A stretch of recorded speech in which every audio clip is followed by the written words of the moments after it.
suis aperçu qu'effectivement la question de la puberté, c'était peut-être une question qui les préoccupait peut-être un petit peu plus. Et donc je me suis dit, il faudrait que j'aborde la puberté pour ramener ensuite les conditions de la reproduction. Parce qu'il y en a beaucoup qui m'avaient posé la question, monsieur, est-ce que les enfants peuvent faire des bébés? Donc aussi la semaine dernière, j'aurais demandé une autre évaluation diagnostique, très simple, prendre une feuille et essayer de répondre à la question par du texte ou éventuellement par des schémas. Comment fait-on les bébés? Qu'est-ce qui caractérise la puberté? Quels sont les points communs et les différences chez les filles et les garçons? Vous allez devoir répondre aux questions en groupe. D'accord. En groupe de 3 personnes. Vous n'avez pas besoin de votre cahier de sciences. Donc vous pouvez ranger votre cahier de sciences.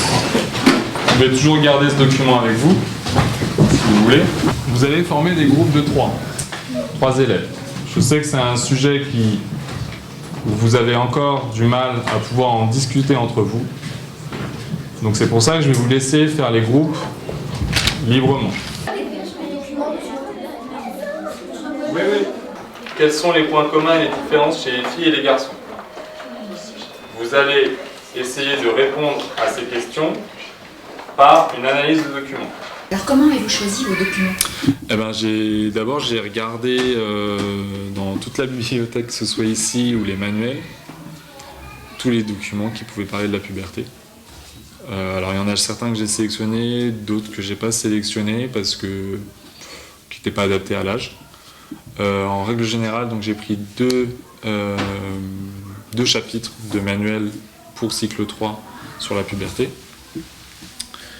Et sinon, je suis allé chercher d'autres documents plus scientifiques. Parce qu'en fait, moi-même, quand j'ai cherché les documents, je me suis rendu compte qu'il y avait beaucoup de choses différentes dans les documents vulgarisés et dans les manuels. Beaucoup d'imprécisions des fois, et je me suis dit, je vais aller chercher la source. Donc je suis allé chercher dans des documents d'endocrinologie et de médecine, sur Internet. Et là, c'était expliqué de manière très claire et même compréhensible, je pense, pour des élèves de CM2. Alors sur un texte peut-être un petit peu plus difficile à aborder, mais en groupe, pourquoi pas. Elle commence plutôt chez les filles que chez les garçons. Entre 10 et 12 ans chez les filles, entre 12 et 14 ans chez les garçons. C'est autour du pénis et des jambes sous les bras. Modification physique chez la fille. Les seins apparaissent vers 10-15 ans en moyenne, mais atteindront leur taille adulte vers 15 ans. Comment ça, leur taille adulte? La taille, ça varie de la sens. Et les points communs, c'est que eux deux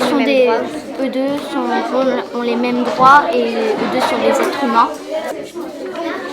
Les petits ovaires qui vont dans le cul. Maman, en fait, j'ai rencontré aux ovaires. C'est qu'est-ce que tu aurais dû chercher? Je sais c'est quoi les ovules. C'est qu'est-ce que tu aurais dû chercher, Nice? J'ai rencontré aux Tu aurais dû ovaires. chercher un pénis, comme ça il y aurait une page. On va pas définir le vocabulaire que vous ne connaissez pas.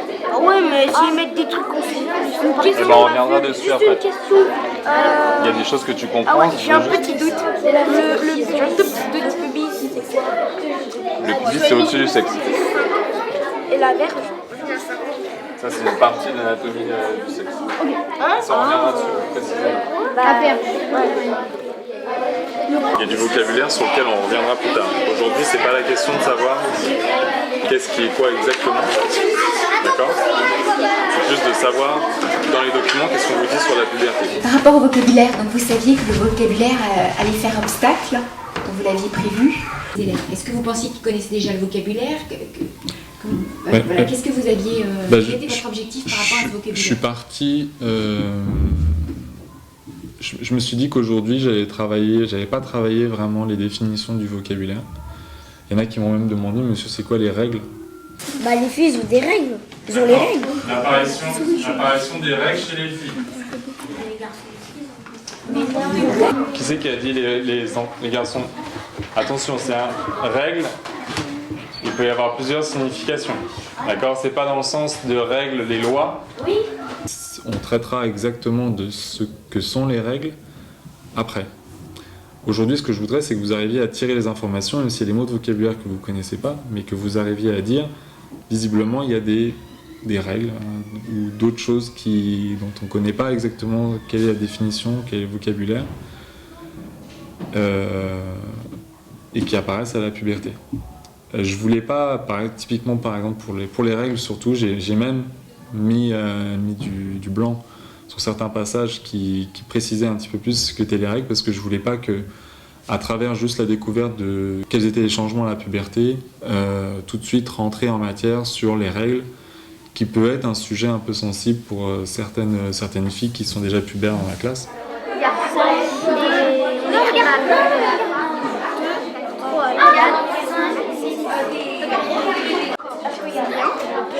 Là c'est l'horizon, là c'est les femmes elles ont pas de barbe et les hommes ils ont une barbe et une taille.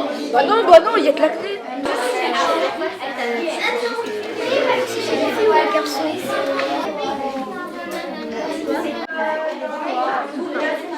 Après, tu t'arrêtes. Hein.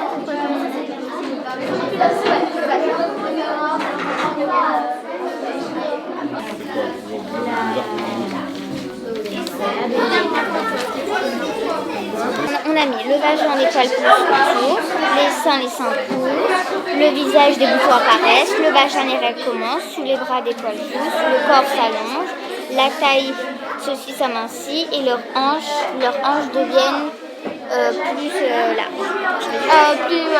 Plus grosse. Enfin, Ça large, non, plus large. Et le bassin, c'est large. Mais c'est pas... Enfin... mais non, là ça marche pas. Là regarde. Regarde derrière. Est-ce que tu crois que sur les filles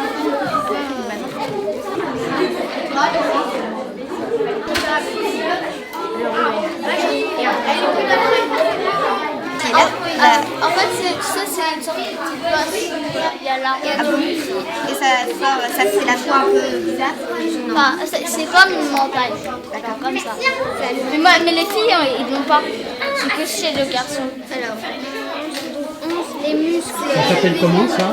Ça s'appelle comment? La pomme d'Adam. Ouais, la pomme d'Adam. Mais c'est que pour On dit la pomme d'Adam. la pomme.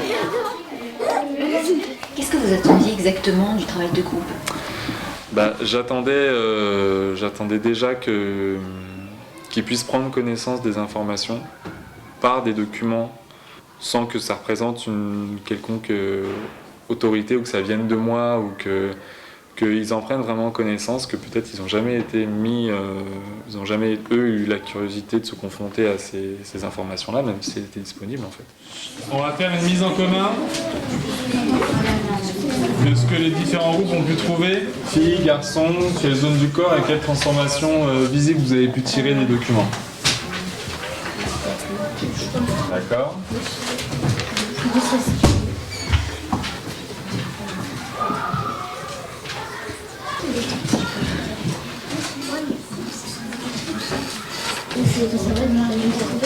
Transformation, il va falloir que tu me mettes un verbe d'action.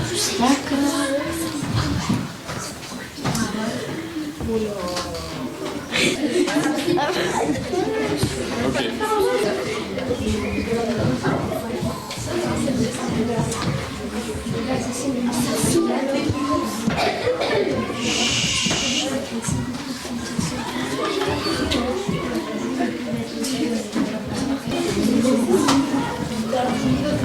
D'accord. Et donc, c'est sur quelle zone du corps, s'il vous plaît? Donc de l'acné peut apparaître. C'est là. Des boutons, donc c'est sur quelle zone? Le visage. Le visage. Okay. Chez le garçon, le visage, l'acné. Est-ce que, on va faire une économie, est-ce que la transformation, l'acné peut apparaître? Est-ce que on le rencontre que chez les filles? Non, on va pas beaucoup chez les filles quand même. On le rencontre aussi chez le garçon. D'accord? C'est aussi une transformation de la puberté qui touche les filles ou les garçons. D'accord, la voix se modifie, donc ça c'est chez les garçons. J'ai pu constater, et je l'avais un peu prévu, qu'il y avait certains groupes qui n'avaient pas exactement compris comment remplir véritablement les tableaux et comment tirer profit de tous les documents. Et que donc cette mise en commun, elle permettait en fait de pouvoir bien statuer quelles étaient les modifications observées pendant la puberté et pouvoir ensuite passer à l'activité suivante qui nécessitait en fait qu'ils aient tous ces éléments pris en compte. Donc quelle va être la suite que vous allez donner à cette séance? Donc la suite, maintenant qu'on a statué sur les différentes modifications, je vais leur demander de continuer l'analyse de documents, mais plus précisément en essayant de tirer des dates, des âges précis auxquels ces différentes modifications apparaissent, et pour les filles et pour les garçons, et de les positionner sur une frise. Alors, la question que je leur avais posée, à répondre sur une feuille blanche, comment fait-on les bébés, en 10 minutes rapidement, savoir ce qu'ils savaient, je me suis rendu compte qu'il y en avait beaucoup qui avaient déjà peur, et m'ont dit, mais monsieur, ce résultat-là, il va être communiqué à nos parents? Alors je leur ai dit, bah non, c'est juste moi, il n'y a que moi qui en prends connaissance, et pour savoir ce que vous savez, ce que j'aurais besoin de vous apprendre de nouveau ou pas. Et bon, il y en a, ça les a sécurisés, mais il y en a d'autres, ils se sont dit, non, déjà le maître il va en prendre connaissance, je suis pas prêt à dire ce que je sais. En tout cas, je savais pas trop comment m'adapter à pour certains, un mur, quoi. Ils voulaient pas aller plus loin. Donc c'est pour ça que je me suis dit qu'on allait d'abord travailler sur la puberté et puis faire un travail de groupe, parce que moi je peux pas. Il y a un problème je peux pas leur apprendre tout de suite là. Il va falloir qu'ils discutent entre eux et qu'ils se débrouillent un peu tout seuls face à des documents scientifiques. Je suis pas totalement satisfait de comment vraiment ça s'est déroulé. Il faut toujours un petit peu de bruit, c'est la veille des vacances. Toujours un petit peu plus dur de leur faire un travail de groupe, donc je m'attendais pas non plus à ce que ce soit parfait. Non, je pense que ça va, au moins la mise en commun, elle montre quand même qu'ils ont travaillé sur les documents, qu'ils en ont pris compte. Et puis, j'ai vu qu'ils se sont quand même posé des questions, qu'ils ont échangé. Il y en a qui ont appris des choses, qui ont appris du vocabulaire qu'ils n'arrivaient pas forcément à trouver. J'ai pu voir dans l'évaluation diagnostique.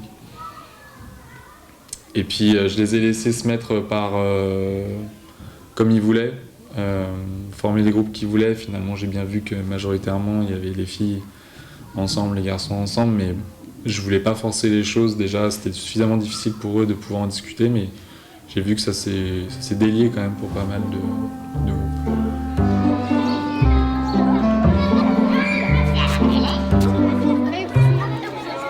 Ce matin, j'ai appris c'est la différence, qu'est-ce qu'il y a, la transformation visible entre les filles et les garçons. Donc, excusez-moi. Et aussi, j'ai appris la puberté. C'est à quel âge que ça vient? La puberté, c'est un milieu de l'enfance à l'adulte. Et on peut avoir de l'acné ou des poils qui se présentent pour plusieurs parties du corps. Et notre corps se rapproche de plus en plus du corps d'adulte. La puberté, on peut l'avoir à l'âge de 11 à 14 ans. Par exemple, on a de l'acné. Ça se développe, tout se développe. Par exemple, comme elle avait dit, Marine, verge, je ne savais pas ce que c'était. Voilà. Oui, c'est vrai que ces derniers temps, on a eu une petite évaluation là-dessus, mais pas notée, vu qu'il y en avait qui pouvaient très bien savoir des choses. Et c'est vrai qu'il y a plein de questions que je me pose. Est-ce que tu veux bien nous en partager une ou deux, nous dire quelles questions tu te poses? Il y en a une que je n'avais pas compris, c'était quels sont les mécanismes pour avoir un enfant. Et je ne savais pas. C'est la question que tu poses, d'accord. Est-ce qu'il y a d'autres questions?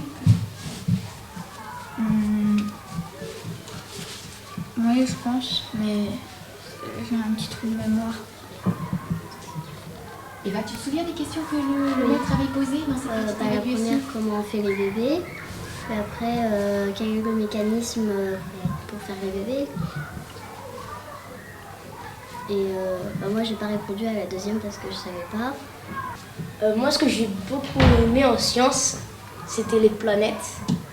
Parce qu'on a appris beaucoup de choses sur les systèmes solaires. Voilà. J'ai aussi beaucoup aimé les débats citoyens. On en fait rarement, mais c'est trop bien. Là, on est en train de faire la reproduction et la respiration en même temps. Donc les deux, ils se mélangent. Par contre, ça c'est trop bon.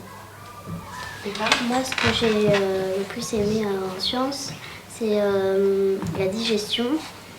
Parce qu'on a beaucoup parlé de ça, la digestion.